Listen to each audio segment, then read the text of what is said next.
Hi guys, it's Misty. Welcome back to my YouTube channel. So I have kind of a lot to share with you today. I actually have 3 cards. It's a longer video, but I just decided to do them all in one video since they all kind of go together. This is for the new release called Friendly Frolic by Simon Says Stamp. And the stamps that I'm using is called Folk Dance Background. And I'll have the main products I used listed and linked below. And then if you want to see a complete list of all the products I used, just head over to my blog. I'll have pictures or links to all the items in the new release on my blog as well. So, and more pictures of these and stuff like that. So head over there for all that. All right, so for this card, I didn't quite know where I was going to go with this. I know I probably say that every video because I really never have any idea what I'm going to do. But so I just did several backgrounds. I was kind of, getting a feel for this stamp that I was going to be using. So I did some backgrounds on Bristol paper. I heat embossed it with white embossing powder. I did one with clear. I did one, which I end up using is a Silver Pearl by Ranger, and it's such a pretty color. I really love how it turned out. You'll see that here in a second. But I did one on craft paper, which is in this video. And then, yeah, so I just did all kinds of backgrounds, just kind of trying to figure out what I wanted to do and, just see where it took me. So I just used some removable adhesive to put it in my MISTI, and you can just use an adhesive remover, or you can use your finger to take it. Comes off really easy. That's one of the great things about the removable adhesive. Then you can get a whole background stamp on your cardstock. So I'm just showing you here how easy it comes off. But look how beautiful that Silver Pearl is. I love this embossing powder. I don't even know if I've ever used it before, but it looks really good on white paper. I can imagine it would look really good on other color cardstock as well. So my plan was just to ink blend some colors together that I wanted the butterflies to be. I'm using the Distress Oxide, and I thought the Picked Raspberry and Twisted Citron would look good together, but I didn't really like the color it ended up becoming in the middle there. I think if I would have stopped here, it probably would have been okay, but again, I think I was treating it more like distressing, trying to blend it, and it just goes right over the top of the other color, so it was kind of getting a funky color there in the middle. So I'm going to add some squeezed lemonade right next to the picked raspberry, and then use that to cut my butterflies, or at least a couple of them, because I know those colors look good together. It's one of my favorite color combos. So just trying to figure out how I wanted the butterflies to be 2 different colors. So I'm trying to line it up, and I was trying to keep the butterflies together. I don't know why, I just was, but I'm going to end up taking them apart here in a little bit. So I got 2 butterflies out of that. I liked those 2 butterflies, but I wanted a couple more. So I used this color combo a while back on another card, and I really loved these colors together. So I'm going to go ahead and ink blend a whole background. It's a Squeezed Lemonade, Spiced Marmalade, Picked Raspberry, and Wilted Violet. These Distress Oxides, I can't get enough of these colors. I just love how vibrant they are. So I had, from the previous card that I made, I had a thin little frame, and it's been sitting on my desk, and I wanted to use it, and it wasn't even meant to be a frame. It was like I took 2 of the nesting rectangles, cut them out, and then, the piece that's in between the 2 dies is the frame that I had, but I just love the color, so that's kind of where I was going. I wanted to use the little frame that's been sitting on my desk, but that piece, see, I cut the butterflies too high. I didn't realize until after I had done it. I was trying to save this pretty color, but after I did it, I realized I wanted to cut one of those frames because the one I have on my desk, it turns out it wasn't quite straight, so it was a little cockeyed. So I was just going to basically recreate that frame. So since I cut my butterfly too close to the top, I couldn't get a frame, so I had to make another background. Just fine with me, because I love these colors. All right, so I have all 4 of my butterflies. God, I just love those colors. They're so pretty. I have my background, and it wasn't enough just to have a frame. I didn't want to cover up that whole piece just to have a border in this color. So I took out these dies that I absolutely love these dies. It's the stitched rectangle trimmings by Memory Box. And it's just this really thin, perfect little frame that it gives you. And it has the little stitch, stitches in there. But first I was going to do the biggest size, and I ended up doing both to give me another little frame. This time I lined it up a little bit better. So see between the two dies there, I'll have that that frame right there that I can use on another card. But so for this one, I'm using the stitched frame. So there is a die, and I saw it on Jennifer McGuire's page or YouTube or something a while back. I can't find the video and I can't find the die, but it's a die just like this. It might even be from the same company, but instead of a stitched rectangle trimming, there's no stitches in it. So it's just a really thin trimming like that. So I think what I'll do a little giveaway. If anybody knows what die I'm talking about, it looks just like this, this thin frame you see here, but there's no stitches to it. If you know what die I'm talking about, or the name of it, or the video that I saw it on from Jennifer McGuire, let me know. And I have a couple Distress Oxide ink pads that I think I'll give away. But it's super thin like this.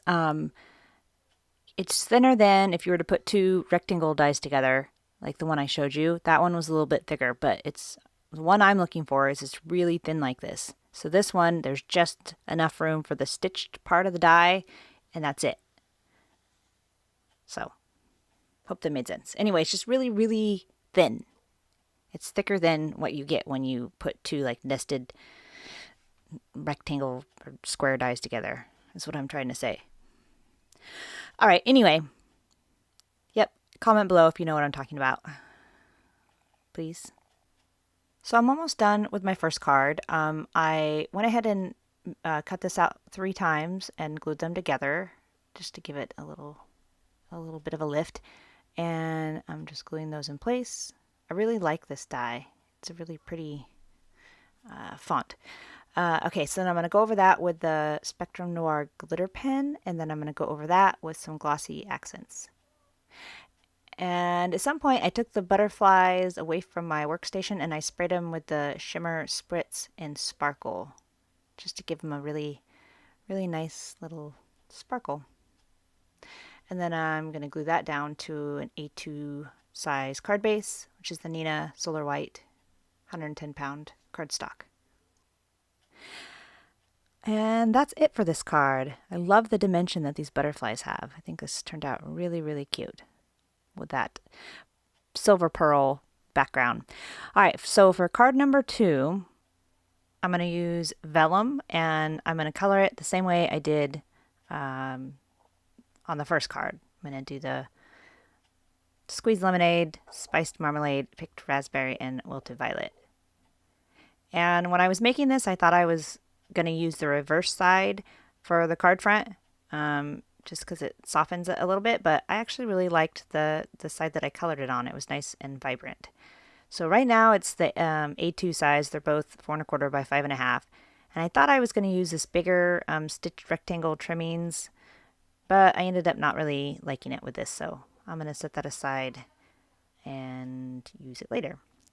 And that on the top left is the piece that was left over after I cut the 2 sized rectangle trimmings for the previous card. So give me a nice piece left over. I'm just going to take a little bit smaller than A2 size stitched rectangle, and I'm going to cut out my panel for this card. And I'm just going to wipe off the little paper hairs that got on it from my die cutting machine. I love this because you can still see that really pretty background through the vellum. So for this one, I'm going to use white butterflies. I really love these butterflies. This is definitely my favorite butterfly die. I was worried that they were going to snap there in the middle. It's really thin where the wings come together. But it just took a little bit of finagling with it to get the body glued on there. And with these ones, I am going to give it, oops, sorry. I don't know if you heard that. My dog just hit my microphone, but I'm going to put another butterfly behind it just so I can kind of, I'm going to pop up the wings a little bit, and then I'll glue the bottom layer of the butterflies to the vellum. So I'm just going to glue the little bodies on. Love the stitch design on these butterflies. It's really pretty. So I cut the Thinks. I'm totally on a Thinks kick too. I love this Thinks die. I love dies with the shadow die that goes with it. So I'm going to cut out a bunch of different things and different cardstocks, different colors and stuff.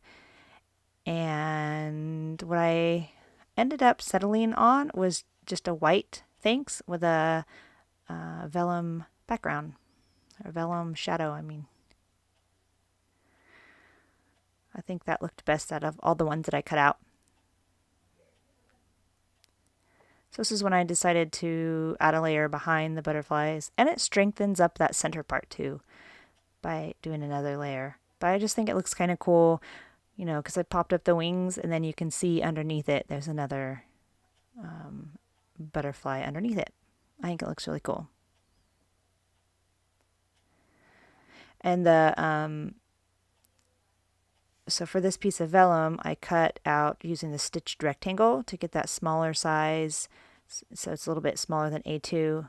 And the piece that was cut is over on the left with the next card base. So I am going to end up using a really thin, small frame for the next card in vellum.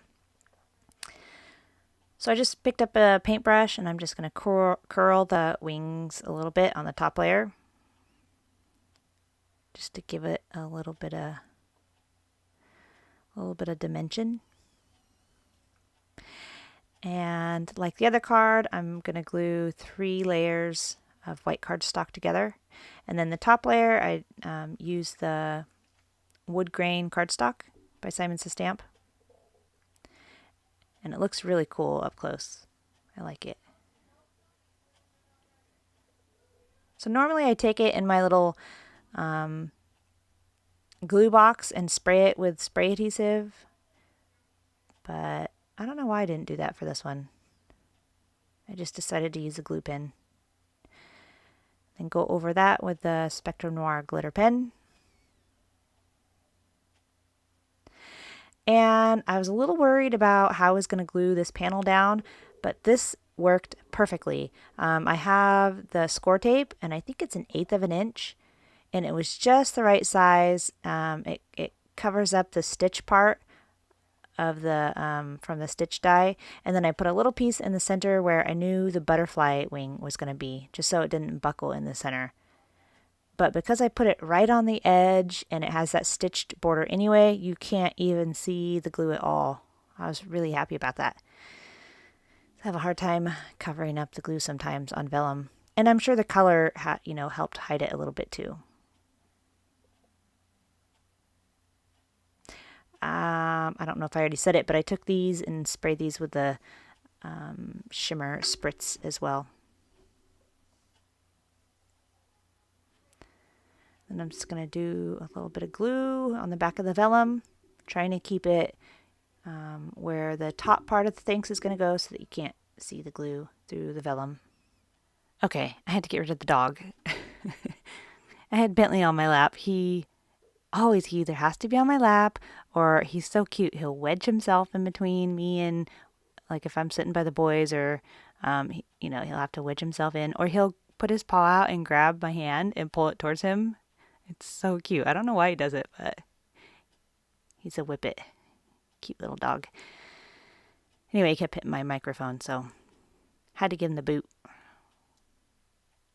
Okay, so I'm just adding some glue onto the back, the bottom butterfly, and I'm trying to keep it out of the stitched part of the butterfly because I didn't want it oozing through. I love these white butterflies on this. I think they just go really well with the white embossing powder from the background and the white from the Thinks. All right, so that's card number 1 and card number 2. So this is what I was talking about. This is the thicker frame from that card, and I'm going to use it on this one. Now, there's no stitch part to this frame, but you still can't see the adhesive through it, which I was really surprised. But yeah, you can't see it at all. It must be because it's colored. Because I thought I've used this before on just, you know, plain clear vellum, and I thought you could see it, but I was pretty happy that you couldn't see it through this. I had a heck of a time, as you can tell, trying to get it on and get it in the right place, because I knew this tape, once it's down, it ain't coming back up. So I was being really careful to make sure it laid down right the first time. Love that fog ink. It's so pretty on this. I'm just really surprised about this background. This is one that I probably wouldn't have ordered myself. I mean, I wouldn't have sought it out. I don't know why. I probably wouldn't have. So I'm really glad I have it, because I love how these turned out. So again, with the shadow die, I'm using another Thanks, and I'm going to use the matching stamp set to go with it. This stamp set is called Big Thanks Words. And it has some really great little secondary sentiments. I don't know what you call it. But little you know, phrases that go perfectly with the thanks die. So it says, "Thanks for always being there." And I'm gonna add some dimension to it, like I did on the other ones. So I did 2 layers of just white cardstock, and then the top layer is my new favorite glitter paper by Simon Says Stamp in Rose Gold. I love this color. And then the shadow part of the die is just white cardstock. I was a little worried that this card might be a little too plain. But I'm actually glad I left it that way. I'm glad I didn't add too much to it. I have a hard time with clean and simple cards. I love the look. I just have a hard time making clean and simple cards for some reason. I always want to add more to it. So I'm just stamping the second part of the sentiment in some black ink. And then I'm going to cut it a really thin strip. I'm using my Fiskars trimmer for this because it has that wire guide, and it makes it really easy to cut a straight line. I am horrible at getting these things straight. So I've been using my guillotine cutter for most of my cutting, but I'm so glad I have this for moments like this. So I'm going to get it even thinner. Can't do that with a guillotine because there's like a finger guard. You can't get the paper in there. So see how thin that is? I love it. Nice thin strip. This is great because you could put the sentiment in the center, or I think it would have looked really cute down at the bottom of the card as well. So I kind of went in between the middle and the bottom. And I guess the 3 layers of cardstock wasn't enough dimension, so I cut it out again in some craft foam. Works really great. It cuts really nice. When you have a shadow to hide it behind like this, the shadow die, it's super easy to cover it up. And yes, my cat came, I cut it out, but of the video, my cat came and sat right on my card and got hair everywhere. Gotta love her though. So I was picking hair out of my glue. So see, you have a little bit of wiggle room with these shadow dies. I hope Simon Says Stamp comes out with more of these dies, these dies with the shadow. I know in the new release, there's the word happy, which I'm super happy to see. Yeah, I'm totally on board with these shadow dies. So I'm just trying to figure out where I want this other part of the sentiment to go. I gave it a little diagonal cut just to, you know, give it some interest. And then I'm just going to slip that right up underneath the thanks die. So it says, thanks for always being there. I have a craft fair coming up Labor Day weekend, and I'm super stoked because I have lots of cards for this craft fair. Usually I'm stressing because I don't have enough, but I have quite a few now. Just need to fill in like some basic cards. Like I gotta start doing more birthday cards, I think. And I gotta start doing Christmas cards, believe it or not. Gotta start doing those soon. This might be totally weird, but I want to know if anybody else does this. Some of the cards I've made, like these, I love these 3 cards right now, and I love them so much that I don't want to get rid of them. Is that weird? Like one of the last card I made for a challenge before last week, I think it was, for the Science to Stamp Wednesday challenge. I had a card. It had Hugs die on it, and I love the card so much that I had to remake the card so that I could send it to my mother-in-law instead of just sending the one I had, because I'm having a hard time partying with my favorite cards. I wonder, are any of you guys like that? Do you have a hard time sending out the cards that you're in love with? Or is it just me? All right, well, that is my 3rd and final card. If you are still watching this and listening to me, thank you so much. I really appreciate you sticking it out this long. I hope you enjoyed this video. If you did, please click on that like button. And I would love for you to subscribe to my channel if you want to see more of my videos. And don't forget to head over to my blog where you'll see more pictures of these cards and a complete list of all the products I used, as well as the new release from Simon Says Stamp. And don't forget, if anyone can tell me the name or maker of a die that's very similar to the stitched rectangle trimmings from Memory Box without the stitch part, I may have an ink pad with your name on it. All right, thanks. Bye.